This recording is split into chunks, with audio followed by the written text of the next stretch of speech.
decided to maybe just start out in a slow fashion by doing just 2 sessions, not doing a series, not doing anything real complicated, but something that's very much needed, and that's this leadership succession with emphasis on looking at boards. Board makeup, how do you identify your successor if you want to leave a board? Who would you find and how would you find them if you wanted to expand your board, if you wanted to improve maybe an outlook of the board, if you wanted to get into some new areas, or maybe even start a board or a committee from scratch. And so we started last week with a relatively small group of people talking about some of the basic traits that we'd look for. And tonight we're going to look at board assessment. How do we assess the needs of a board and what the board members bring to a board and a committee? And one of the things that we see, especially in rural areas, is board members, the faces around a table rarely change. People get into a board position and it seems like that they're on a life sentence instead of a short term.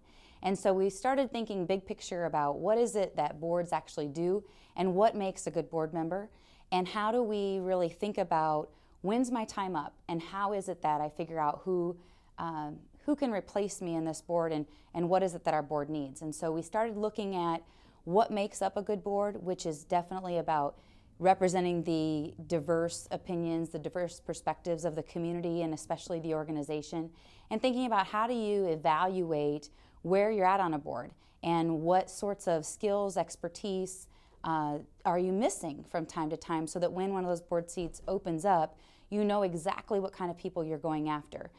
It's really interesting. Each of the people who've come to this session are here for different reasons. Some of them have served life sentences on a board and it's time to move on, and they're trying to figure out, I care about this organization, how do I best leave it in the hands of other people? And one of the quotes we talked about last week was that success without a successor is failure, and that you always need to be thinking about who's going to fill your shoes, and that yes, you care deeply about the organization, but it's up to you and it's your responsibility to be thinking about your successor.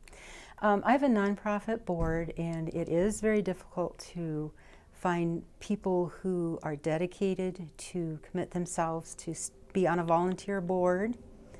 And I'm leaving my position in about 18 months, and I want to work with my board to prepare them for a new director.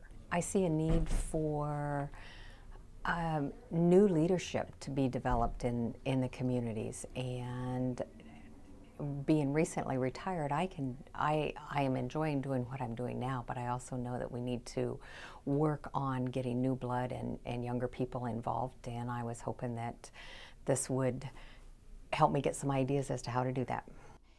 We talked last week about relationships, that's what it's all about. If you are interested, in fact, we had a young person here who's just graduated and has been off in China for a year, and now is at that point where she's ready for some civic engagement. And she asked that question, I want to be civically involved, how do I do it? And part of my response to her was, if you're doing the things that you love and that you really care about and that you're passionate about, people will start to find that you have that interest and that you can be involved and you can actually contribute into those organizations. They always say that a community or an organization is only as strong as the leadership behind it. I think without a strong board, you don't have a strong direction, and you need a focus and a direction in order to be able to achieve anything. I think sometimes we sell short the idea of needing to educate people about being on a board and their responsibility, whether it be fiduciary and dealing with money, or whether it be in trust, if there's things said at board meetings or council meetings that need to be kept in confidence. It's a major responsibility, and I think also people at different times of their life are ready for those responsibilities, and maybe because of demands with family at home with small children, or because of their job, maybe it has to wait. But I think first you need to be acquainted. I think they need to know who you are, they need to trust you, then you need to be honest with them about what's going on, and then as the persuasion becomes more obvious, then I think the questions will be individual that they'll have about how they might fit in or what skills they might bring.